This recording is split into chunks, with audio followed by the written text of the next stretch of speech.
पुरंदर प्रकाशन सादर करीत आहे शिवचरित्र कथन भाग 9।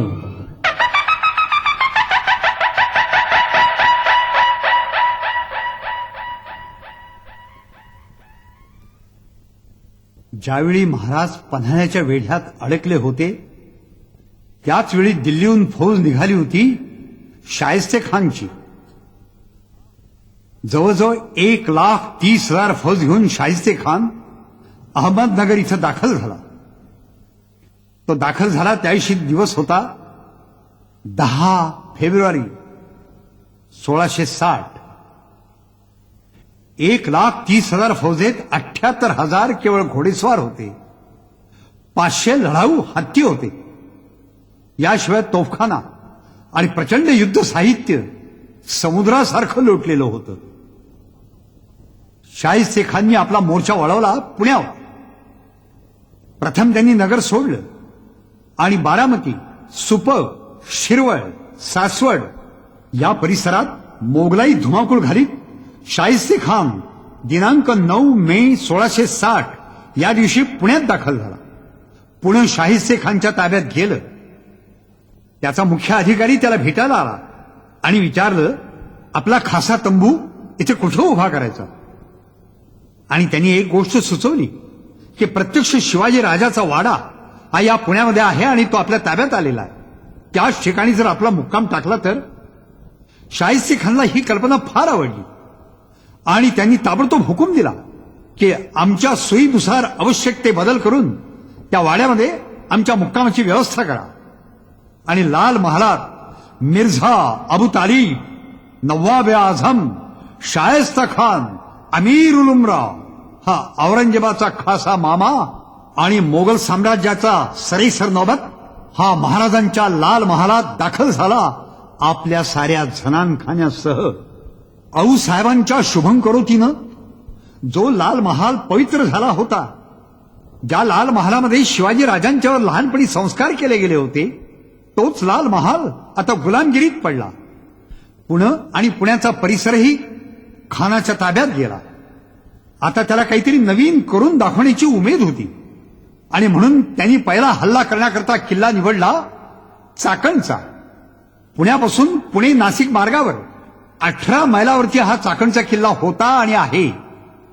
या भुईकोट किल्ल्याच्या रोखानं शाहिस्ते खान आपल्या 21,000 फौजींशी निघाला आणि दिनांक 21 जून 1660 या दिवशी चाकण जवळ जाऊन पोहोचला। चाकणचा किल्ला तो केवढा किल्ला नव्हेच, गढीच ती। जास्तीत जास्त 300-400 सैनिक राहू शकतील एवढंच ते आवार। अवघा 4 बिघांचा पसारा। किल्ल्याचा आकार चौकोनी होता। 4 टोकावर 4 बुरुज आणि मध्ये मध्ये एक असेही बुरुज होते। पूर्वेच्या बाजूला प्रचंड दरवाजा होता। तटाची रुंदी 8 हात आणि उंची 30 हात होती। चिरेबंदी बांधणीचा हा मोहरेदार किल्ला अंगा बांधण्यानं असा खणखणीत होता की जणू भीमच बसलाय मांडी ठोकून। या दगडी तटबंदीच्या बाहेर खंदक होता। खंदकाच्या बाहेर परकोट होता, तो मातीचा होता। किल्ल्याच्या प्रत्येक बुरुजावर तोफा होत्या आणि दरवाजावर उंच उंच आसमानामध्ये ताठ मान करून फडकत होता भगवा झेंडा। शाहिस्ते खान चाकणावर चालून येतोय असं पाहून चाकण भोवतालच्या 84 गावातले शेतकरी आपापलं धनधान्य घेऊन आणि जेवढं काही बरोबर घेता येईल तेवढं घेऊन डोंगराच्या चांदी कोपऱ्यात पळून गेले। जाताना उरलं सुरलं होतं तेही त्यांनी जाळून टाकलं। दात कोऱ्याला काडी सुद्धा त्यांनी शिल्लक ठेवली नाही। कऱ्हे पठाराचा अनुभव लक्षात घेऊन इथले सारे मावळे आता सावध झाले होते। शायस्ते खानची फौज चाकणच्या किल्ल्याच्या अगदी नजीक आली। किल्ल्याची खडी तटबंदी पाहून मोगली प्रचंड फौज आसमान भेदी गर्जना करीत किल्ल्याच्या रोखानं धावत सुटली। घोडे जोडलेल्या तोफा धाड धाड चाकौधळी दौडत होत्या। घोड्यांच्या टापाखाली जमीन पिंजत होती। किल्ल्यावरचे लोक सरसावले। किल्ल्याच्या नगरखान्यातली वाद्य वाजू लागली। मोगली फौज किल्ल्याच्या सावलीपर्यंत आली। किल्ल्यावरच्या तोफाने एकदम बत्ती मिळाली। धडाधड गोळे सुटू लागले। बंदुकांच्या फैरी फाड फाड उडू लागल्या। खानाची फौज गांगरली। जबाब विचारायच्या आतच सवाल मिळालेला होता। एकदम किल्ल्याला भिडायची स्वप्न विरघळली। आरडाओरडा, रणवाद्यांचा कल्लोळ आणि तोफांचा आणि बंदुकांचा धुमधडाका सुरू झाला. धुळीचे लोट उंच उंच उसळू लागले. पहिल्याच हल्ल्यात किल्ला आपल्याला गरारता येईल आणि कदाचित तटावर चढून किल्ला काबीज करता येईल ही खानाची स्वप्न विरघळली. किल्ल्यावरून होणाऱ्या माऱ्यामुळं मोगली फौजेचा डाव विस्कटला. शाहिस्ते खान स्वतः किल्ल्याच्या उत्तर बाजूला गेला.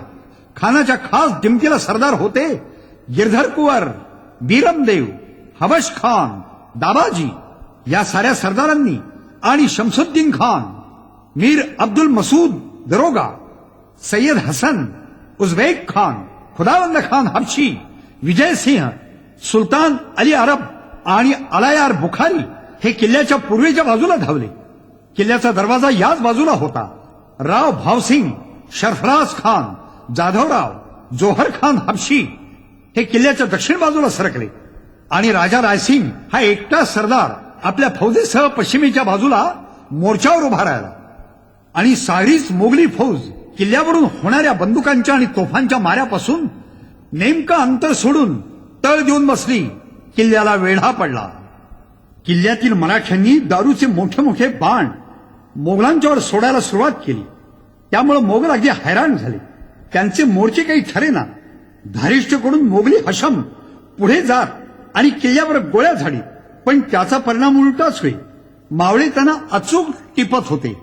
तटाच्या आडून जांग्यातून गोळ्या झाडणारे मावळे सुखरूप होते, ते बेदरकार होते. खानाची नाकेबंदी मात्र नक्की झाली होती. किल्ल्यात चोरून मारून जाण्या इतकी सुद्धा फट ठेवली गेलेली नव्हती. खानाला ही पक्की खात्री होती की आपले लोक धान्य आणि दारुगोळा संपला की उघड्या वाळूवर पडलेल्या माशासारखे तडफडू लागतील. किल्ला हमखास मिळणार. पण इतकी वाट बघायला खानाला धीर नव्हता. त्याला लवकरात लवकर किल्ला पाहिजे होता. वेढा सुरू होऊन 10 दिवस झाले. आता सारी तंत्र मावळ्यांच्या अगदी अंगवळणी पडली. गेल्या 10 दिवसात शाहिस्ते खानानं खंडीखंडीत दारुगोळा उडवला होता, पण फक्त आवाज आणि धूर याशिवाय त्यातून काहीच निर्माण झालं नव्हतं आणि होतही नव्हतं. किल्ल्याची मुठभर माती सुद्धा निखळली नव्हती. रात्र झाली की किल्ल्यातल्या मावळ्यांना उजाडे. मोगली फौज दमून भागून सुस्तावे. त्यातच पाऊस सुरू झाला होता. रात्री अपरात्री छावणीत सुस्त शांतता दिसली की किल्ल्याचा दिंडी दरवाजा उघडून चाकणचा किल्लेदार फिरमुजी नरसाळा आपल्याबरोबर मराठी टोळकी घेऊन मुंगसासारखा किल्ल्यातून बाहेर पडेल आणि छावणीत घुसून सपाटून कापाकापी उडवी. छावणीत गोंधळ उडाला की मोगल शिपाई खडबडून उठत, पण तोपर्यंत सारे मावळे पुन्हा किल्ल्यामध्ये पसार झालेले असत आणि आतून दिंडी लावून घेताना ते दिसत असत. जवळ जायची तर सोयच नव्हती. जरा जवळ गेलं की सू सू करीत किल्ल्यावरून गोळ्या सुटत होत्या. 15 दिवस होऊन गेले. शाहिस्ते खानानं शिकस्त चालवली होती. दारू गोळ्याचे पेटारीच्या पेटारे रिकामे होत होते. तोफांची तोंड आग ओकून ओकून लालावली होती. चाकणची रग वाढतच होती, कमी होत नव्हती. मावळ्यांची पुरेपूर खात्री झाली होती की आज ना उद्या लवकरात लवकर आपल्याला महाराजांच्याकडनं कुमक येईल आणि मग बघूच या खानाकडे. पण चाकणला कुमक येणं अशक्य होतं, कारण राजगड ते चाकण याच्या दरम्यान असलेला सारा पुणे प्रदेश हा शाहिस्ते खानाच्या ताब्यात गेलेला होता. त्यामुळे शाहिस्ते खानाच्या या वेढ्यापर्यंत मदत पाठवणं हे अशक्य होतं. चाकणचा किल्लाही निर्धास्त उभा होता. काय करावं हे शाहिस्ते खानलाही समजत नव्हतं. तोफा बंदुकांचा मारा किल्ल्यावर चालत नाही. मराठी शरण येत नाहीत, किल्ला ढासळत नाही. हे पाहून वेढ्यात एक नवीनच युक्ती निघाली. मोगलांच्या भोवताली पडलेल्या छावणीपासून थेट किल्ल्याच्या बुरुजापर्यंत जमिनीतून एक भुयार पोखरीत न्यायचं आणि बुरुजाखाली सुरुंग नेऊन पेरायचा, असा हा विलक्षण गुप्त बेत शाहिस्ते खानाच्या डेऱ्यात शिजला. केवढी विलक्षण कल्पना! घुशीसारखं विवर खोदायचं आणि ते म्हणे बुरुजापर्यंत न्यायचं.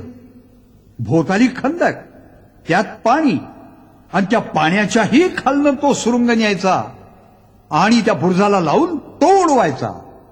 केवढी विलक्षण कल्पना! पण लगेच गुप्तपणे या कामालाही सुरुवात झाली. या बेमालूम युक्तीची कल्पना किल्ल्यातील मराठ्यांना अजिबात नव्हती. कशी असणार? खानाचे हे गुप्त भुयार किल्ल्याच्या रोखानं पुढं पुढं सरकू लागलं. ते मात्र काम खरोखर त्या मोगली सैनिकांनी अतिशय उत्कृष्टरित्या पार पाडलं. तो एवढासा लहानसा किल्ला अवघ्या 300-350 मराठ्यांशी जवळजवळ 21,000 मोगलांशी आणि त्यांच्या प्रचंड शेकडो तोफांशी गेले 50 दिवस झुंजत होता. अजिबात डरला नव्हता. उलट महाराज पन्हाळ्यातून निसटल्यापासून तर त्याला अधिकच बळ आलं होतं. पाऊसही धो धो पडतच होता. मोगलांनी आपलं विवर खोदण्याचं काम यशस्वीरित्या चालवलेलं होतं. ईशान्य बुरुजापर्यंत हे त्यांचं विवर जाऊन पोचलं होतं. 1.25 हात लांबीचे मातब्बर सुरुंग मोगलांनी त्याच्या खाली ठासायला सुरुवातही केली होती. आणि अखेर किल्ल्याचा घातवार उजाडला. तो दिवस होता 14 ऑगस्ट 1660. मध्यरात्र झाली. किल्ल्याच्या बाहेर पसरलेल्या मोगलांच्या छावणीत शाहिस्ते खाननी आपली 1000 सैनिकांची तुकडी हल्ला करण्याकरता जय्यत तयार केली. किल्ल्याच्या तटावरून मराठ्यांना ते दिसत होतं. पण त्यांना हे माहीत नव्हतं की आपण जिथे उभे आहोत तोच बुरुज उडणार आहे आणि खिंडार पडल्यानंतर समोर उभे असलेले मोगलांचे 1000 सैनिक त्या खिंडारावर चाल करून येणार आहे. मराठीवरनं हल्ला करण्याकरता टपलेले होते. एवढ्यात सुरुंग पूर्ण सिद्ध झाल्यानंतर शाहिस्ते खानने सुरुंग पेटवण्याचा हुकूम दिला. सुरुंगाच्या वातींना बत्ती देण्यात आली आणि सरसर सरसर सरसर करीत सुरुंगापर्यंत वाताणी पेटत गेली आणि धडधड करीत प्रचंड स्फोट झाला आणि ईशान्य बुरुज हा उन्मळून पडला. किल्ल्याच्या बुरुजावरती उभे असलेले जवळजवळ 250 मराठे मरण पावले. एकच कल्लोळ उसळला. किल्ल्याला खिंडार पडलं. किल्लेदार फिरंगुजीला ते खिंडार दिसलं. जणू त्याचं काळीजच फाटलं. पण त्याही स्थितीत तो वेड्या पिशासारखा हातात तलवारी घेऊन आपल्या सैनिकांच्या निशी खिंडाराकडे धावत सुटला. एकच घोषणा करीत हर हर हर हर महादेव. आणि मराठ्यांची फळी खिंडारावरती येऊन उभी राहिली. बाहेर उभे असलेले शाहिस्ते खानचे 1000 सैनिक अल्लाहू अकबर अशी प्रचंड घोषणा करीत पडलेल्या खिंडारावरती धावत सुटले आणि ऐन खिंडारावरती मराठ्यांची आणि मोगलांची झुंज सुरू झाली. 14 ऑगस्ट 1660च्या मध्यरात्रीपासून ते सूर्य उगवेपर्यंत हलकल्लोळ चालला होता. सैनिक मारले जात होते. शाहिस्ते खान स्वतः हत्तीवरती दूरवरती उभा होता. पण किल्ल्याची झुंज जोरात चालूच होती. सकाळ झाली आणि तरी मराठ्यांच्या किल्ल्यात मोगलांना पावलेही टाकता आलेलं नव्हतं. मराठ्यांचे सुमारे 250-250 सैनिक शिल्लक राहिलेले होते. पण जीवाची ढाल करून ते त्या खिंडाऱ्यावर झुंजत होते. सूर्य उगवला आणि शाहिस्ते खाननी नव्या नावाची फौज खिंडाऱ्यावर सोडली. पुन्हा नवा हल्ला सुरू झाला आणि आता मात्र या आलेल्या नव्या दमाच्या प्रचंड हल्ल्यापुढे मराठ्यांना माघार घ्यावी लागली. ते जरा मागे सरकले आणि मोगली फौजेचा लोंढा किल्ल्यात प्रवेशला. मोगलांनी आतून किल्ल्याच्या मुख्य दरवाजावरती हल्ला चढवला आणि दरवाजावरचे पहारेकरी कापले गेले. दरवाजा मोकळा झाला. दरवाजा उघडला गेला आणि शाहिस्ते खानचा हत्ती घंटा वाजवीत वाजवीत किल्ल्यात प्रवेशला. त्याच्याबरोबर त्याचं सैन्यही पण किल्ल्यात प्रवेशलं. शाहिस्ते खानची नजर संपूर्ण किल्ल्यावरती फिरली. अजूनही मराठे ठिकठिकाणी झुंजतच होते. खुद्द फिरंगोजी नरसाळाही झुंजत होता.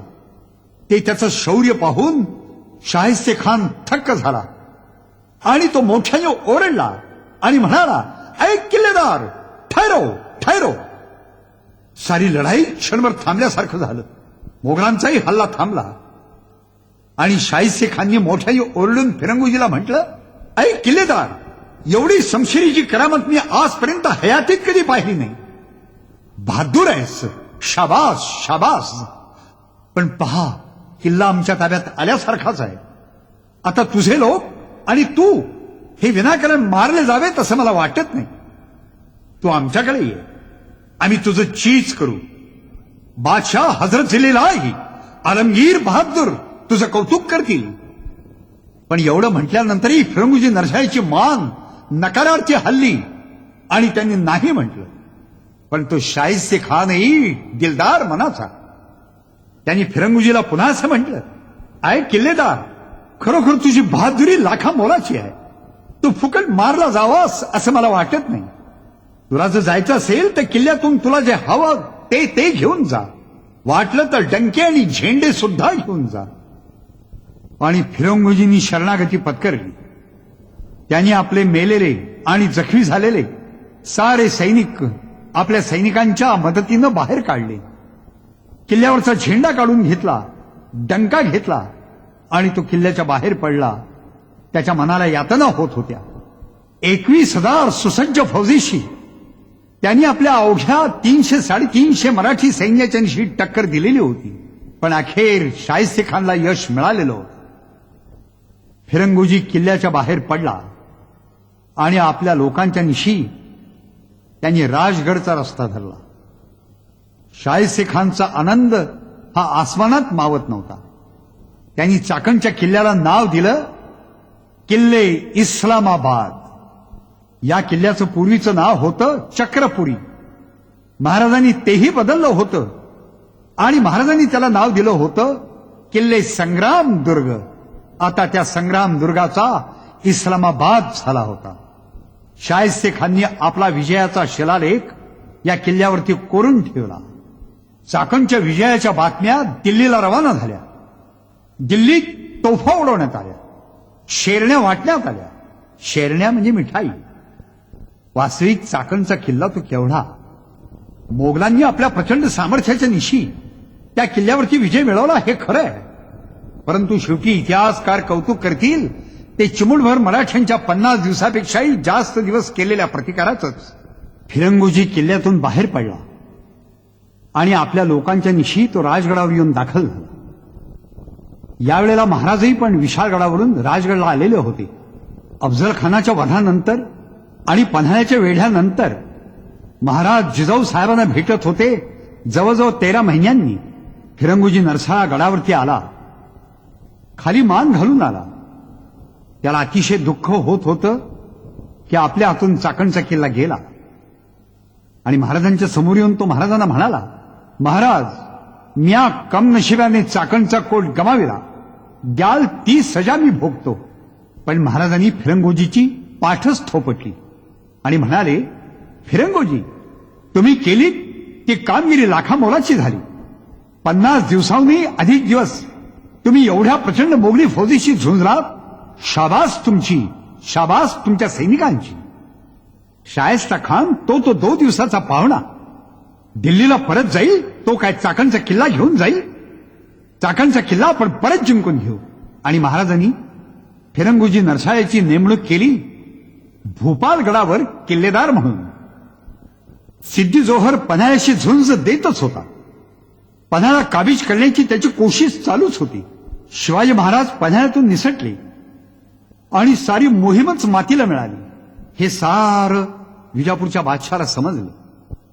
त्यामुळे विजापूरचा बादशाह अतिशय संतप्तच झाला. अफझल खानची मोहीम फसली, पण निदान सिद्दी जोहरची तरी ती यशस्वी होईल आणि शिवाजी आणि त्याचं राज्य आपण बिखोबुनियाद उखडून काढू अशी अपेक्षा बादशहाची होती. पण तेही सर्व मातीला मिळालं आणि बादशाह संतापला तो सिद्दी जोहरवर. आणि स्वतः बादशाह 30,000 फौज घेऊन मोहिमेकरता बाहेर पडला. कोणाविरुद्ध? शिवाजी महाराजांच्या विरुद्ध? सिद्दी जोहरच्या विरुद्ध. त्याला संशय आला की ज्या अर्थी शिवाजीराजे हे पन्हाळ्यातून निसटले त्या अर्थी सिद्दी जोहरनी पैसे खाऊनच त्यांना सोडलं असलं पाहिजे. केवढा भयंकर आरोप होता एका निष्ठावंत सरदाराच्या विरुद्ध. बादशाहांनी ताबडतोब पत्र पाठवलं सिद्दी जोहरला. तो सिवा पन्हाळ्यातून निसटला आणि तुझ्या हातून निसटला, त्या अर्थी तू पैसे खाऊनच त्याला सोडला असलं पाहिजेस असा उघड आरोप अली आदिलशहानं सिद्दी जोहरवर घेतला. हा आरोप भयंकर अपमानकारक होता. हे अपमानकारक पत्र सिद्दी जोहरला पन्हाळ्याच्या पायथ्याशी ज्या वेळेला मिळालं त्यावेळेला त्याला अतोनात दुःख झालं. मी पाप केलेलं नाही, मी चूक केलेली आहे. मला शिक्षा करायची असेल तर अवश्य करा, पण माझ्यावरती हा आरोप करू नका. मी स्वामीद्रोह केलेला नाही असं सिद्दी जोहरचं म्हणणं होतं. पण बादशाह ते ऐकण्याच्या मनस्थितीत नव्हता. त्याची फौज मिरजेच्या आणि तिथून पुढे पन्हाळ्याच्या रोखानं निघाली. बादशाह 30,000 फौजेनिशी मिरजेपाशी येऊन पोहोचला. सिद्धी जोहर पन्हाळ्याच्या पायथ्याशी पन्हाळ्यावरती हल्ले करीतच होता. पन्हाळगडचे किल्लेदार त्र्यंबक भास्कर आणि पन्हाळ्यावरचे असलेले सारे मराठी सैनिक जीव तोडून सिद्धी जोहरशी झुंजत होते. पन्हाळ्याला धक्काही लागत नव्हता. यावेळी महाराज राजगडावरती पोहोचले होते. सारा राजकारणाचा चाललेला डाव ते राजगडावरून पाहत होते. काय नियती असते पहा. अतिशय निष्ठावंत म्हणून गाजलेला सिद्धी जोहर हरामखोर ठरला होता. महत्वाकांक्षेने केलेली राजकारण इंग्रजही पण हरवून बसले होते. त्यांनी तोफांचा मारा शिवाजी महाराजांच्या विरुद्ध केला. आता लटकती तलवार त्यांच्या डोक्यावरती होती. ती सुखरूप सुटलेला शिवाजी राजा केव्हा ना केव्हा तरी आपला काटा काढणार. राजापूरची आपली वखार आता धोक्यात आहे. पन्हाळ्याचा किल्ला मराठे जिद्दीने लढवित होते. महाराज विचार करीत होते की आता पुढचा डाव कोणता टाकावा. महाराजांनी आपला एक वकील पन्हाळ्याच्या पायथ्याशी सिद्धी जोहरकडे रवाना केला आणि सिद्धी जोहरला असं आवाहन केलं की तुम्ही तुमचे मोर्चे उठवा. पन्हाळ्याचा किल्ला आम्ही आपल्या स्वाधीन करतो. आणि खरोखरच दिनांक 22 सप्टेंबर 1660 या दिवशी महाराजांच्या आज्ञापत्राप्रमाणे त्र्यंबक भास्कर किल्लेदार यांनी पन्हाळ्याचा किल्ला सिद्धी जोहरच्या स्वाधीन केला आणि आपले झेंडे, डंके आणि सारं सैन्य घेऊन किल्लेदार किल्ल्याच्या बाहेर पडले. सिद्धी जोहरला गड ताब्यात आल्याचा अतिशय आनंद झाला. त्यांनी स्वतःच्या हातानं आदिलशाह बादशाहचा झेंडा किल्ल्यावरती लावला आणि मोठ्या आनंदानं त्यानं बादशाहला पत्र लिहिलं, हुजूर जिल्लीलाई, पन्हाळ्यासारखा मातब्बर किल्ला आम्ही आमच्या ताब्यात घेतला. पन्हाळ्यावर आपले झेंडे लागले. शिवाजी सुटला पण पन्हाळ्यासारखा मातब्बर किल्ला आपल्याला मिळाला. पण हे पत्र पाहिल्यानंतर अली आदिलशहाला दुसराच संशय आला. त्यानं सिद्धी जोहरला उलटा जबाब विचारला की इतके दिवस पन्हाळगड तुला मिळाला नाही, याच वेळेला मिळाला. नक्की तू पैसे देऊन तो किल्ला घेतला असला पाहिजेस. आता मात्र सिद्धी जोहर संतापला आणि संतापाच्या भरात त्यांनी स्वतःच्या हातानं पन्हाळगडावरती लावलेले बादशाही झेंडे काढले आणि तोडून फाडून चिंध्या करून टाकले. आणि संतापाच्या भरात तो तसाच पन्हाळगडावरून आपल्या सैन्यांशी निघाला आणि तेलंगणात स्वतःच्या गावी कर्नूलला रवाना झाला. सिद्धी जोहर कर्नूलचा जागीरदार होता. आपल्या गावी जाऊन पोहोचल्यानंतर तो तिथं पोहोचलाय हे अली आदिलशाह बादशाहला कळलं आणि बादशाह त्याच्या पाठलागावरती कर्नूलच्या रोखानं निघाला. बादशाहची प्रचंड फौज कर्नूलवर चाल करून येते आणि आता मात्र या बादशाही फौजेपुढे आपण टिकाव धरू शकणार नाही याची जाणीव सिद्धी जोहरला झाली. आणि म्हणून सिद्धी जोहरनं दुःखाच्या भरात विष प्राशन करून आत्महत्या केली. पाहिलं, पैसे खाल्ल्याचा खोटा आरोप आला ते एका मानी सरदारानं आत्महत्या केली. मग ज्यांनी पैसे खाल्लेत असं सिद्ध झालंय अशा लोकांनी काय करायला हवं? अत्यंत शूर, अत्यंत कर्तबगार आणि अत्यंत निष्ठावंत असलेल्या सिद्धी जोहरचं जीवन हे असं संपलं. सिद्धी जोहरला एक मुलगा होता. त्याचं नाव होतं सिद्धी अजीज खान. सिद्धी मसूद खान हा त्याचा जावई होता. या दोघांनी बादशाहपुढे जाऊन बादशाहची क्षमा मागितली आणि त्यांनी असं म्हटलं की जे झालं ते होऊन गेलं, आमचा मात्र काहीही दोष नाही. त्या हुजूर जिल्लेलाई बादशाह यांनी आम्हाला पदरात घ्यावं आणि आम्हाला सेवेमध्ये रुजू करून आमची सेवा स्वीकारावी. बादशाहांनी तेवढं मात्र ऐकलं आणि सिद्धी अजीज आणि सिद्धी मसूद यांना आपल्या सेवेत पूर्वीप्रमाणेच दाखल करून घेतलं. हे सारं राजकारण शिवाजी महाराजांना राजगडावर समजलं. सिद्धी जोहर सारखा अत्यंत उपयुक्त मनुष्य बादशाहांनी केवळ अविवेकानं गमावला याचं महाराजांना अतिशय वाईट वाटलं. महाराजांनी त्यावर उद्गार काढले की बादशाह हा मूर्ख आहे. त्याला आपल्या पदरच्या कर्तबगार लोकांची किंमतच कळली नाही आणि योग्यताही समजली नाही. दिनांक 15 ऑगस्ट 1660 या दिवशी चाकणचा किल्ला ताब्यात आल्यापासून पावसाळा संपेपर्यंत शाहिस्ते खानचा मुक्काम चाकणच्या किल्ल्यातच होता. किल्ला घेतल्या घेतल्या त्यांनी स्वतः हिंडून संपूर्ण किल्ला पाहिला. त्याला चाकणचा किल्ला अतिशय आवडला. 1660च्या सप्टेंबरच्या अखेरीस शाहिस्ते खान चाकणच्या किल्ल्यातून निघाला आणि पुन्हा पुण्याच्या छावणीत लाल महालात तो दाखल झाला. शाहिस्ते खानची छावणी पुण्याच्या परिसरामध्ये पसरलेली होती. पुण्याच्या परिसरात त्यांनी फार धुमाकूळ मांडला होता. शेतीवाडी, स्त्रिया, लहान मुलं, गाईवासरं, देवस्थानं या सर्वच गोष्टींना खानाच्या फौजेचा अतिशय उपद्रव होत होता. लुटालूट होत होती, बेअब्रू होत होती, देवस्थानं भंगत होती. पण एक आश्चर्य आहे पुण्यामध्ये लाल महालाच्या शेजारी असलेल्या गणपती देवस्थानाला, की ज्या गणपतीची स्थापना जिजाऊ साहेबांनी केलेली होती, त्या कसबा गणपतीच्या देवस्थानाला शाहिस्ते खानकडून कोणताही उपद्रव झाला नाही. एक गोष्ट मुद्दाम लक्षात आणून दिली पाहिजे. मोगलांचा एवढा प्रचंड धुमाकूळ पुणे प्रांतात सुरू असताना जिजाऊ साहेब एकट्या राजगडावरती होत्या. म्हणजे बाकी सैन्य किल्लेदार वगैरे होते, पण जबाबदारी जिजाऊ साहेबांच्यावर होती. आणि अशा वेळी स्वराज्याची जवळजवळ 47 मैल पूर्व पश्चिम अशी सरहद्द सांभाळण्याचं काम राजगडावरून जिजाऊ साहेबांना करावं लागलं. याच वेळेला शाहिस्ते खानचं जवळजवळ 30,000 सैन्य सासवड जवळच्या गराड खिंडीतून पुढे जात असताना जिजाऊ साहेबांनी फक्त 500 मावळे पाठवले आणि छापा घालवला होता. शाहिस्ते खानला पहिला तडाखा मराठ्यांच्याकडून बसला तो जिजाऊ साहेबांच्या हुकमामुळे. पुण्यालगत असलेल्या मावळपट्ट्यात मोगलांच्या फौजा घुसत होत्या आणि तिथल्या रयतेला अतिशय त्रास होत होता. तो त्रास त्या रयतेला होऊ नये एवढ्याकरता जिजाऊ साहेबांनी आज्ञापत्र पाठवली. ती पत्र पाठवली ती शिवाजी महाराजांच्या नावानेच पाठवली, पण जबाबदारी सारी जिजाऊ साहेबांच्या शिरावर होती. मावळच्या देशमुखांना एका पत्रात त्यांनी लिहिलंय, मोगलांची धावणी मुलखात सुरू झाली आहे. मोगल धुमाकूळ घालीत आहे. अशा वेळी रयतेचं रक्षण करणं हे तुमचं काम आहे.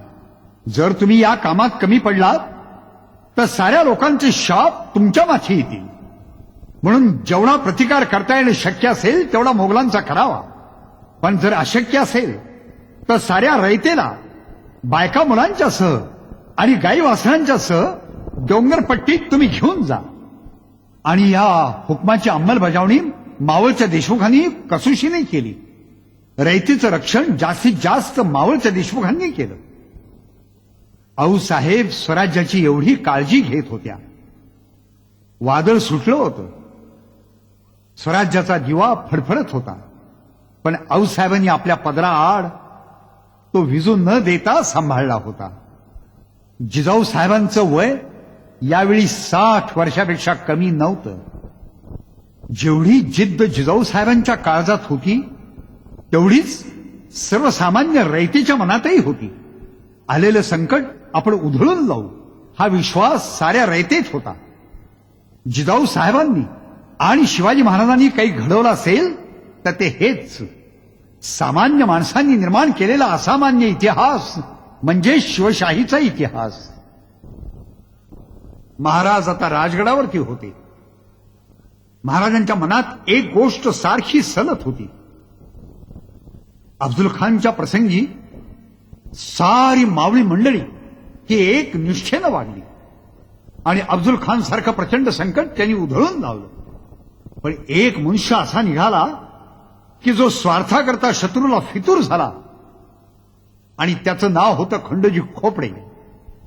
हा खंडोजी खोपडे लपछपत पळाला आणि भोर जवळच्या जांभूळ खोऱ्यात रानावनात लपून राहिला. महाराज राजगडला परत आले. हे सारं खंडोजी खोपड्याला जंगलामध्ये कळलं आणि तो घाबरला. आज नाही उद्या केव्हा ना केव्हा तरी महाराजांच्या तलवारीचा फटकारा आपल्याला बसणार आणि घरादारासकट आपल्या आयुष्याचा खेळ संपणार हे त्याला स्पष्ट जाणवत होतं.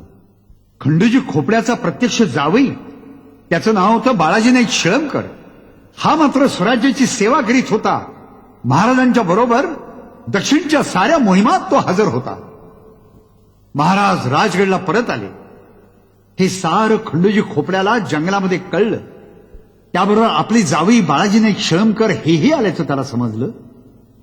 तेव्हा त्यांनी निरोप पाठवून आपल्या जावयांना बोलावून घेतलं आणि त्यांना म्हटलं, बाळाजी नाईक तुम्ही महाराजांची निष्ठेनं सेवा केली, तुमचं कल्याण झालं, आमची बुद्धी फिरली. आता महाराज आम्हाला मारतील. महाराजांच्या पाशी तुमचा शब्द आहे. आमच्याकरता महाराजांच्या पाशी तुम्ही शब्द टाका आणि आमचा जीव वतन तुम्ही वाचवा. पण बाळाजी नाईक शळमकरांना हे दिसत होतं की महाराज अशी गोष्ट आपली कधीही मानणार नाही. पण काही झालं तरी बाळाजी नाईक शळमकरांना हेही दिसत होतं की खंडोजी खोपडे हे आपले प्रत्यक्ष सासरे आहेत, त्यांच्याकरता काहीतरी केलंच पाहिजे. म्हणून बाळाजी नाईक शळमकर कान्होजी जेध्यांच्याकडे गेले. आणि आपल्याला माहितीच आहे की प्रतापगडच्या साऱ्या प्रकरणात कान्होजी नाईकांनी शिवाजी महाराजांना केवढी मदत केली होती. महाराज तर मोठ्या अभिमानानं म्हणत होते, कान्होजी नाईक, तुमच्यामुळेच प्रतापगडच्या युद्धी यश प्राप्त झालं. तुम्ही आम्हाला वडिलांच्या सारखे आहात. म्हणजे महाराज कान्होजी नाईक जेध्यांना वडिलांच्या सारखा मान देत होते. म्हणून बाळाजी नाईक कान्होजी जेध्यांच्याकडे गेले आणि कान्होजी जेध्यांना म्हणाले, नाईक, आमचे सासरे खंडोजी खोपडे ते तो जीव बचावून जांभूळ खोऱ्यात लपूत आहे. नाईक, तुम्ही महाराजांना शब्द टाका आणि आमच्या सासऱ्यांचा जीव आणि घरदार तुम्ही वाचवा. भिडे खातर कान्होजी जेधे प्रतापगडला जायला निघाले. महाराजांचा मुक्काम त्यावेळी प्रतापगडावरती होता. अवघड चेहऱ्यानं कान्होजी नाईक मुजऱ्याला महाराजांच्या समोर सदरेवर हजर झाले. महाराजांनी ओळखलंच की कान्होजी नाईक काहीतरी अवघड मुद्दा मनात धरून आलेले आहेत. आणि कान्होजी नाईक शिवाजी महाराजांना म्हणाले, महाराज, पायाशी एक अर्ज आहे. महाराज म्हणाले, नाईक, तुम्ही तो वडिलांसारखे, तुम्ही आम्हाला हुकूम करावा आणि आम्ही तो पाळावा, असा तुमचा अधिकार. बोला बोला, काय करू? कान्होजींना धीर आला आणि कान्होजी म्हणाले, महाराज, आपला तो खंडोजी खोपडा. खंडोजी खोपड्याचं नाव ऐकताच महाराज एकदम संतापले आणि ते म्हणाले, नाईक, तो आमचा कोणीही नाही. तो हरामखोर गनिमात सामील झाला. तुम्ही त्याची रद्दबदल करूच नका. कान्होजींना ती अपेक्षा होतीच. पण तरी नेट धरून कान्होजी नाईक म्हणाले, त्याच्या चुकीमुळं त्याची बायका पोरं आता संपून जातील, घरदार उधळलं जाईल. महाराज, आजवर मी तुमच्यापाशी काय बी मागितलं नाही. एकदा, फक्त एक बार त्याचा जीव वतन वाचवावा. महाराज, म्या जामीन आहे, आता तो पस्तावलाय. असं पुन्हा खंडोजी खोपडा कधीही वागणार नाही. महाराजांच्या पुढे धर्मसंकटच येऊन पडलं. जर कान्होजी नाईक जेध्यांचा शब्द मानला तर एका फितुराला क्षमा करावी लागते. जर समजा तो शब्द नाही मानला तर कान्होजी जेध्यांचा सारखा माणूस दुखावला जाणार आहे. काय करावं? फितुराला क्षमा करावी की कान्होजी जेध्यांचा शब्द मोडावा? आणि महाराज कान्होजींना म्हणाले, नाईक, आम्ही तुमचा शब्द मानला. आणि महाराज झटकन सदैवरनं निघून गेले. कान्होजींना आश्चर्यही वाटलं आणि आनंदही झाला. कधीही कोणापुढे न वाकणारी समशेर आणि कधीही कोणापुढे न वाकणारी शिस्त आपल्याकरता एवढी वाकली, हाच आपला मान, असं कान्होजींना वाटलं. आणि ते खरंच होतं. कान्होजी नाईक गडावरनं खाली उतरले, जांभूळ खोऱ्यात गेले आणि लपून बसलेल्या खंडोजी खोपड्याला भेटले आणि त्याला म्हणाले, खंडोजी, केवळ माझ्या शब्दाखातर महाराजांनी तुला माफी दिली. आता असं पाप पुन्हा कधी बी करू नकस. चल, महाराजांच्या पायाशी तुला रुजू करतो. कान्होजी जेधे खंडोजी खोपड्याला घेऊन गडावर आले. महाराज सदरेवर कामकाजात बसले होते. कान्होजी नाईकांनी मुजरा केला. महाराजांनी त्यांचं हसून स्वागत केलं. खंडोजी खोपड्यानेही मुजरा केला, पण महाराजांनी खंडोजीकडे बघितलंही नाही. चार हिकडच्या तिकडच्या गोष्टी करून कान्होजी जेधे परत निघाले. आणि त्या दिवशीप्रमाणेच ओळीनं पुढे 3-4 दिवस कान्होजी खंडोजीला घेऊन गडावरती मुजऱ्याला येत होते. मुजऱ्याला यावंच लागत होतं, कारण रिवाजच होता तसा. ते महाराजांच्या परिसरात जे जे कोणी असतील, मग ते पंतप्रधान असोत की सरनौबत असोत, साधा हुजऱ्या असो की साधा कोणी कारकून असो, पण त्यांनी मुजऱ्याला यायलाच पाहिजे. त्याप्रमाणे ते येत होते. पण एक दिवस काय झालं कोण जाणे. कान्होजी जेधे वाडीतून कुठे कामकाजाला गेले, ते दुपार टळून गेली तरी त्यांचा पुन्हा पत्ताच नाही. खंडूजी खोपडे वाट पाहत होता. ते कान्होजी नाईक आले की त्यांच्या बरोबर मग गडावर जायचं. एकट्याला जायचा त्याला झीरच होत नव्हता. पण नाईक आलेच नाही, म्हणून खंडूजी खोपड्याला एकट्याला जावंच लागलं. जीव मुठीत धरून खंडूजी खोपडे गडावर गेला. महाराज सदरेवर बसले होते. नेहमीप्रमाणे अवतीभोवतीच्या लोकांशी त्यांचं कामकाज काही चालू होतं.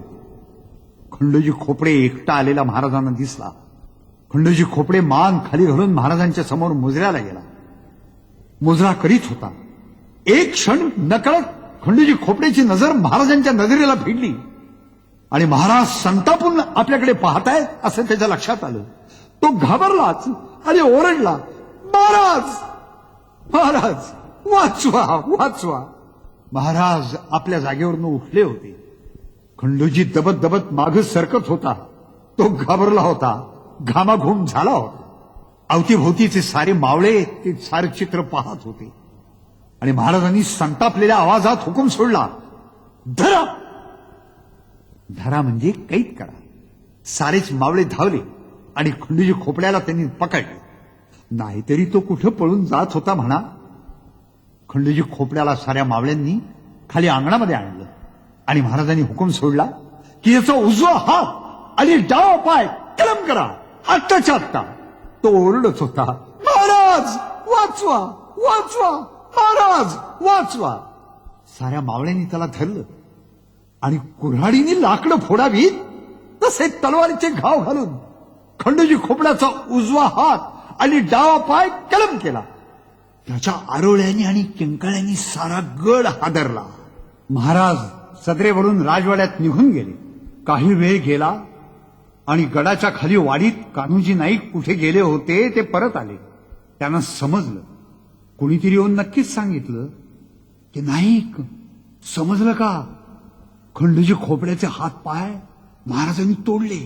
आणि हे कान्होजी जेध्यानं समजल्यानंतर कान्होजी जेधे रागावले की परवा आम्हाला शब्द दिला, आमचा शब्द मानला आणि आज त्याचा हातपाय तोडला. कान्होजी जेधे रागारागानं गडावर गेले. महाराज गडावरती होतेच. महाराजांना कल्पना होतीच की कान्होजी नाईक आपल्याला जाब विचारायला येणार. कान्होजी नाईक रागे रागे गडावर महाराजांच्या समोर गेले आणि रागे रागे महाराजांना म्हणाले, महाराज खंडूजी खोपड्याचा हातपाय तोडला, आमच्या शब्दाचा तोल काय राहिला, आता लोक काय बोलतील. महाराज म्हणाले, नाईक तुम्ही आम्हाला वडिलांच्या सारखे, तुम्ही आम्हाला शब्द टाकलात की त्याचा जीव आणि वतन वाचवावा. आम्ही त्याचा जीव आणि वतन वाचवलं. तो जिवंत आहे. कान्होजींना ह्याचा अर्थच समजेना. ते क्षणभर तो गोंधळल्यासारखेच झाले आणि महाराजांना म्हणाले, पण त्याचा हातपाय तोडला. तेव्हा महाराज म्हणाले, नाईक तो हरामखोर, तुम्ही शब्द टाकलात म्हणून आम्ही त्याचा जीव तरी वाचवला. तो असा हरामखोर की त्याच्या धडाचे 4 तुकडे करून 4 चौकी कोढ्या कुत्र्यांना फेकावे. तो फितूर खानाला सामील झाला. त्याला काही शिक्षा न केली तर लोक बोलतील या स्वराज्यात कसंही वागलं तरी चालतं, फक्त ओळख वशीला हवा. नाईक हे चांगलं ठरेल का? राज्यकारभारात जर अशा पद्धतीनेच जर चालणार असेल तर राज्यावर सलामत राहणार नाही. आणि म्हणून ज्या पाये आमच्यावर चाल करून आला तो एक पाय आणि ज्या हाते आमच्यावर त्यांनी शमशेर धरली तो हात आम्ही कलम केला, आम्ही त्याला शिक्षा केली. आमचं चुकलं नाही, तुम्हीच सांगा. आणि कान्होजी जेध्यांना हे इतकं पटलं की ते पटकन महाराजांना मुजरा करीत म्हणाले, नाही महाराज तुम्ही केलं त्या आक्षी बरोबर केलं, माझंच चुकलं. प्रतापगडचं युद्ध आणि पन्हाळगडचं युद्ध म्हणजे जणू काही महाभारताचे 2 अध्यायच संपले होते. प्रतापगडच्या युद्धात ज्यांनी ज्यांनी पराक्रम गाजवला, कामगिऱ्या केल्या, त्या साऱ्यांचं कौतुक करावं असं जिजाऊ साहेबांच्या मनामध्ये फार फार होतं. पण त्यांच्या मनात एक वेगळीच कल्पना आली. त्यांनी अज्ञानदास शाहिराला गडावर बोलावून घेतलं. या शाहिराची अशी वाणी होती की त्यात अमृताचं माधुर्य आणि संजीवनीचं सामर्थ्य साठवलेलं होतं. शाहीर जर गायला लागला तर डफ आणि तुणतुणी आपोआप झणझणू लागावी असं सामर्थ्य त्याच्या शब्दात होतं. या शाहिराला जिजाऊ साहेबांनी सांगितलं की प्रतापगडच्या युद्धावरती तू पोवाडा तयार कर, आणि त्यांनी पण अनेक चौकांचा अतिशय सुंदर असा पोवाडा लिहून तयार केला. हा पोवाडा खास आता दरबारात म्हटला जाणार होता. महाराजांच्याही मनात एक कल्पना आली. त्यांनी जखमनाम्याचा दरबार भरवायचं ठरवलं. जखमनाम्याचा दरबार म्हणजे त्याचा संकेत असा आहे की ज्यांनी ज्यांनी जशी जशी कामगिरी केली असेल तसं तसं त्यांचं कौतुक. ज्यांनी ज्यांनी या युद्धात कामगिरी केली होती त्या साऱ्यांना या दरबारचं निमंत्रण केलं. गड माणसांनी फुलून गेला आणि महाराजांच्या सदरेवरती हा जखमनाम्याचा दरबार भरला. ज्यांनी ज्यांनी कामगिरी केली त्या प्रत्येकाचं कौतुक महाराजांनी भरघोस केलं. ढाली उताण्या करून भरभरून महाराजांनी धन आपल्या शिलेदारांना दिलं. कोणाच्या हातात तोडा घातला, कोणाच्या गळ्यात कंठा घातला, कोणाला शिरपेच दिला, कोणाला मोत्याचा तुरा दिला, कोणाला चौघड्याचा मान दिला, कोणाला पालखीचा मान दिला. पालखीचा मान द्यायचा म्हणजे पालखी तर द्यायचीच, पण भुयांचा पगारही द्यायचा. नगाऱ्याचा मान द्यायचा म्हणजे नगारा तर द्यायचाच, पण नगारखान्याची इमारत बांधण्यासाठीही पैसा द्यायचा. त्याच्यावरती नगारा वाजवणाऱ्यांचा पगारही द्यायचा. असे मान सन्मान सर्वांचे करण्यात आले. कान्होजी जेधे, हैबतराव बांदल, झुंजारराव मरळ देशमुख या साऱ्या सरदारांचे मान आदर शिवाजी महाराजांनी मनापासून केले. पण सर्वात शेवटी सर्वांचं लक्ष लागलं होतं की महाराज दरबारचं मानाचं पान कुणाला देतात. दरबारचं मानाचं पान म्हणजे जणू परमवीर चक्रच. महाराजांनी विड्याची पानं सोन्याच्या ताटात ठेवलेली उचलली. मानाचं पान म्हणजे वेगळं काही नाही बरं, 5 विड्याची पानं आणि 1 सुपारी. पण तो दरबारचा सर्वात मोठा मान. कान्होजी जेध्यांना उद्देशून महाराज म्हणाले, नाही, दरबारचं मानाचं तलवारीचं पहिलं पान तुम्हाच दिलं. आणि महाराजांनी स्वतःच्या हातानं मानाचं पान कान्होजीला दिलं. सर्वात मोठा मान कान्होजींचा मान. सारा दरबार डोलला. कान्होजी जेधे फुलले, भारावले. आयुष्याचं सार्थक झाल्याचा तो आनंद त्यांना होत होता. अज्ञानदास शाहिराचा फड भर दरबारात येऊन उभा राहिला आणि त्यांनी पोवाडा गायला सुरुवात केली. पोवाडा रंगत चालला. पोवाडा ऐकत असताना प्रत्येकाला असं वाटत होतं की जणू काही तो प्रसंगच आपण अनुभवत आहोत. तो एक पुनःप्रत्ययाचा आनंद होता. पोवाड्यात शाहीर वर्णन करीत असताना ऐकणाऱ्यांना जाणवत होतं की होय होय, या ठिकाणी मी होतो, हे घडलं त्यावेळेला मी स्वतः तिथं होतो, हे मी केलं, ती खानाची तोफ मी बंद पाडली, त्या सरदाराला मी उडवलं. हा तो पुनःप्रत्ययाचा आनंद प्रत्येकाला होत होता. पोवाडा रंगत होता. पोवाडा रंगत रंगत गेला आणि सर्वात शेवटी शाहिरानं 2 ओळी अतिशय झोकात म्हणत्या. अंगद हनुमंत रघुनाथाला, जैसे जेधे बांधल शिवाजीला. जेध्यांचं आणि बांधलांचं शाहिराने कौतुक केलं. सारा दरबार डोलला. जखमनाम्याचा दरबार पार पडला.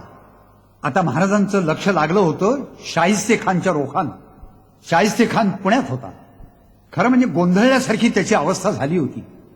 एवढी मोठी फौज, एवढं प्रचंड युद्ध साहित्य, एवढे उत्कृष्ट दर्जाचे सरदार, एवढा प्रचंड तोफखाना त्याच्या हाताशी होता, तरी नेमकं काय करावं आणि शिवाजी राजांच्या मुलखाविरुद्ध कशी चढाई करावी हेच त्याला समजत नव्हतं. यावेळेला शाहिस्ते खानने आपला एक सरदार कोकणामध्ये उतरवला. त्याचं नाव होतं नामदार खान. हा नामदार खान शाहिस्ते खानाच्या सख्या बहिणीचा मुलगा होता, म्हणजे त्याचा तो भाचाच होता. पेण पनवेलच्या जवळ मेरा डोंगर या नावाचा एक डोंगर आहे. पण तो नुसता डोंगर नाही, त्या डोंगरावर किल्लाही आहे. या किल्ल्याचं नाव आहे मीरागड. हा गड शिवाजी महाराजांच्या ताब्यात होता. हा किल्ला जिंकून घेण्याकरता शाहिस्ते खाननी आपला भाचा नामदार खान याला 20,000 फौजेनिशी कोकणात उतरवलं आणि नामदार खान मीरा डोंगराच्या खाली आला. मीरा गडावरती त्यांनी हल्ले सुरू केले. ही बातमी शिवाजी महाराजांना राजगडावरती कळली. एक गोष्ट इथं लक्षात येते, महाराजांचं हेर खातं सर्वच दिशांना पसरलेलं होतं आणि अचूक बातम्या महाराजांनी येऊन पोचत होत्या. नामदार खान मीरा गडापाशी आल्याचं शिवाजी महाराजांना राजगडावर कळलं आणि महाराज सुमारे 5,000 फौज घेऊन रात्रीच्या वेळी मीरा गडाच्या पायथ्याशी येऊन पोहोचले आणि महाराजांनी अचानक नामदार खानावर हल्ला चढवला. तो हल्ला इतका जबरदस्त होता की नामदार खानाची सारी फौज उधळली गेली. नामदार खान जरा जखमी झाला पण पळाला, वाचला. नामदार खानाचा तुफान पराभव झाला. खान पुण्याकडे पसार झाला. कसा बसा वाचला एवढंच नशीब. ठाणे जिल्ह्यात असाच आणखीन एक किल्ला आहे. या किल्ल्याचं नाव किल्ले कोहज. या किल्ल्यावरती शाहिस्ते खानचा एक सरदार चाल करून आला. त्याचं नाव होतं बुलाखी खान. या बुलाखी खानचाही मराठ्यांनी तुफान पराभव केला. म्हणजे शाहिस्ते खानचं यश फक्त पुणे आणि चाकण एवढ्या 2 ठिकाणांच्या पुरतंच मर्यादित ठरलं. बाकी सर्वत्र त्याला पराभवच पत्करावा लागला. महाराजांचे हेर पुण्यामध्येही होते. खुद्द लाल महालामध्ये एक हेर होता आणि तो म्हणजे माळी काम करणारा लाल महालावरचा माळी. त्याच्याकडून शिवाजी महाराजांच्याकडे बातम्या येत होत्या. लाल महालात शाहिस्ते खाननी काय काय बदल केलेत, कोणचे रस्ते नवीन केलेत आणि कोणचे जुने बंद केलेत, हेही तपशीलवार महाराजांना कळत होतं. त्यामुळे महाराज काही नवीन योजनाही मनात गुंफीत होते. मोगलांची तशी पाहिली तर मराठी राज्यावरची ही सर्वात मोठी अशी पहिलीच मोहीम होती. सह्याद्री आणि शिवाजी महाराज या दोन्हीचेही सामर्थ्य या मोगलांना कळलेलं नव्हतं. शाहिस्ते खान पुण्यात आला त्यावेळेला त्यांनी येताना आपल्याबरोबर जी फौज आणलेली होती ती प्रचंड होती. त्यात तोफखाना होता याबद्दल कोणी त्याला दोष देणार नाही. पण त्यांनी आपल्याबरोबर येताना 500 चिलखती हत्ती आणले होते. आता सांगा, सह्याद्रीच्या दऱ्याखोऱ्यात घनदाट जंगलात गनिमी काळाच्या युद्ध पद्धतीने लढणाऱ्या मराठ्यांच्या विरुद्ध जाताना 500 हत्ती आणावेत. त्या हत्तींचा इथं उपयोग काय? हत्तींचा उपयोग असतो पण ज्या वेळेला मोकळ्या मैदानावर समोरासमोर युद्ध होतं त्यावेळेला.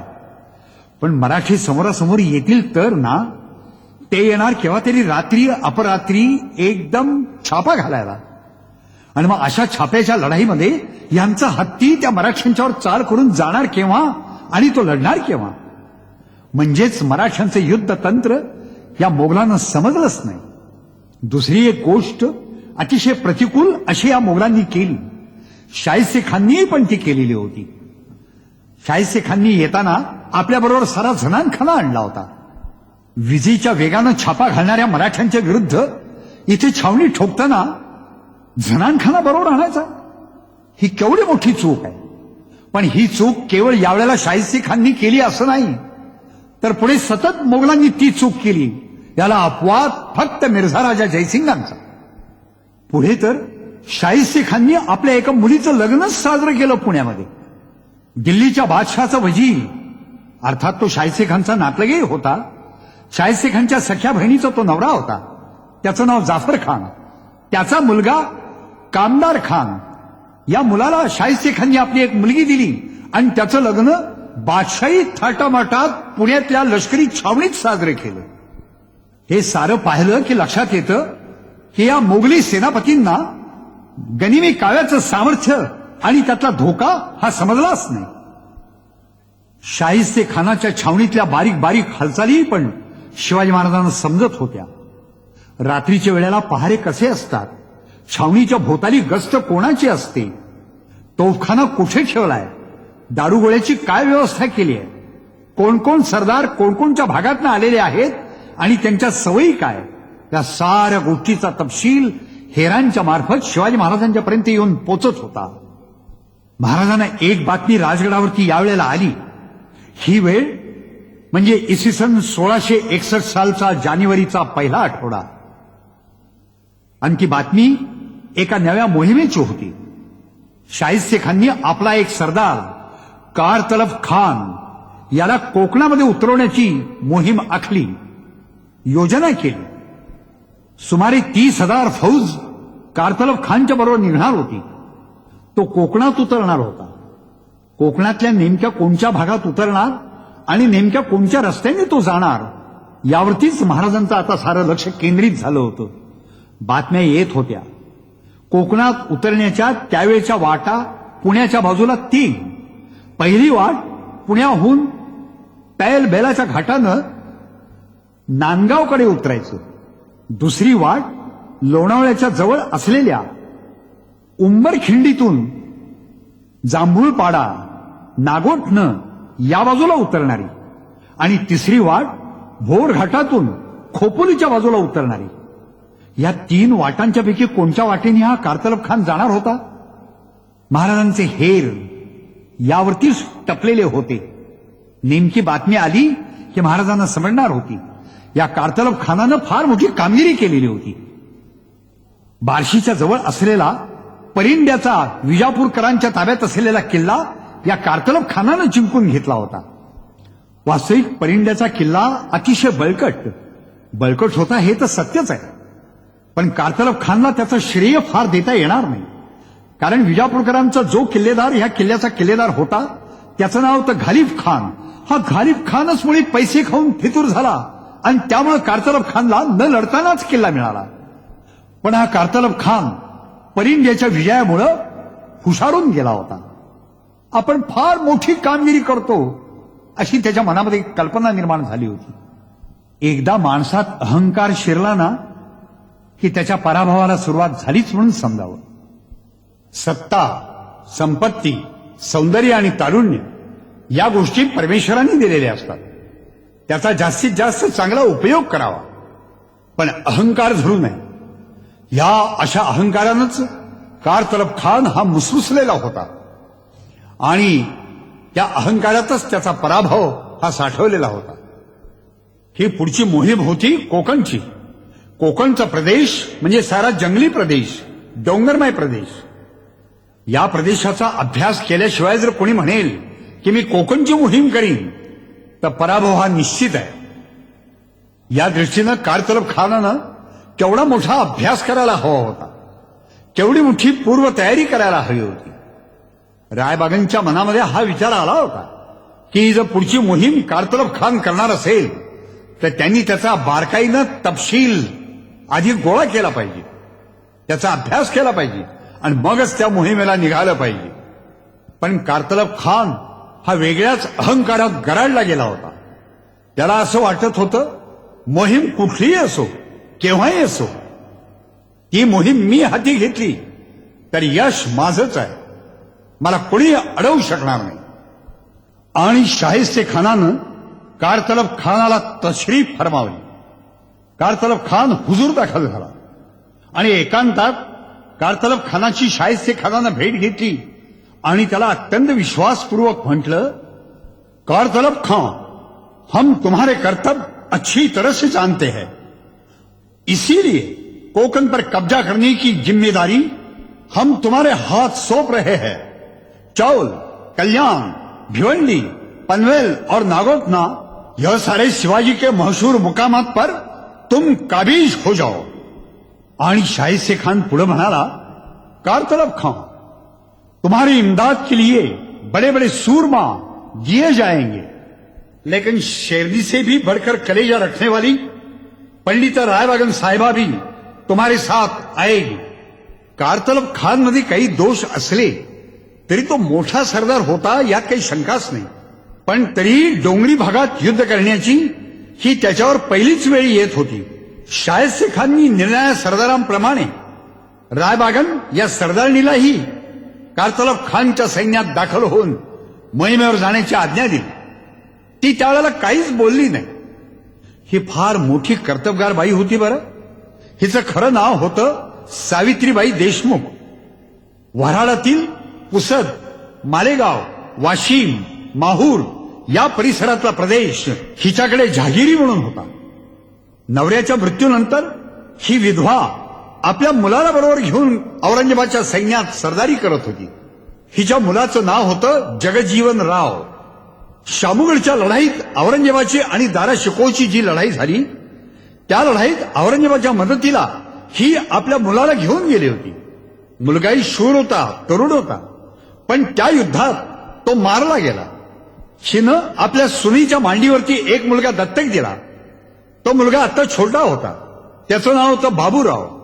त्या छोट्या 8-9 वर्षाच्या मुलाला घेऊन ही आजी शायस्तेखानच्या सैन्यात दाखल झाली होती आणि आता पुण्याच्या छावणीत तिचा मुक्काम होता. शामूगडच्या लढाईत तिने प्रचंड पराक्रम गाजवला म्हणून औरंगजेबाने तिला पदवी दिलेली होती रायबागन. रायबागन या शब्दाचा अर्थ राजव्याघ्री. ही फार दूरदर्शी होती, विचारी होती. तिनं शिवाजी महाराजांना बरोबर ओळखलं होतं. महाराजांचं युद्ध तंत्रही तिच्या लक्षात आलं होतं आणि म्हणूनच तिला या नव्या मोहिमेची फार काळजी वाटत होती की कारतलब खान कोकणासारख्या अत्यंत अवघड जंगलमय डोंगरमय प्रदेशामध्ये शिरतोय. पण त्या प्रदेशाची काहीच माहिती न घेताना जर तो ही मोहीम करणार असेल तर मात्र फार कठीण आहे. पण तिला काहीच विचारलं नाही म्हणून तिने काही म्हटलं नाही. ती फक्त हुकमाप्रमाणे कारतलब खानच्या बरोबर जायला तयार झाली. कारतलब खान फौज फाट्यासह पुण्याहून निघाला. त्याबरोबर किती एकूण फौज होती ते अगदी नक्की माहीत नाही, पण अंदाजे 30,000 फौज त्याच्याबरोबर नक्की होती. पुण्याच्या साधारणतः वायव्येच्या दिशेला असलेल्या चिंचवड, तळेगाव, वडगाव, मळवली, लोणावळा या दिशेनं खानानं कूच केलं. त्याची फौज त्याच्या पाठोपाठ चालू लागली. खान कोकणात निघाला होता, पण नेमक्या कोणत्या मार्गाने तो कोकणात उतरणार हे निश्चित नव्हतं. या मोहिमेच्या बाबतीत कारतलब खानानं रायबागनला एका शब्दानेही सल्ला विचारला नाही. रायबागनला या सर्वच मोहिमेचं आश्चर्य वाटत होतं. ज्या प्रदेशाची माहिती नाही, जो प्रदेश अतिशय अवघड आहे, अशा प्रदेशात शिरणं म्हणजे शुद्ध वेडं धाडस आहे हे तिला दिसत होतं. पण ती काहीही बोलत नव्हती, बोललीच नाही.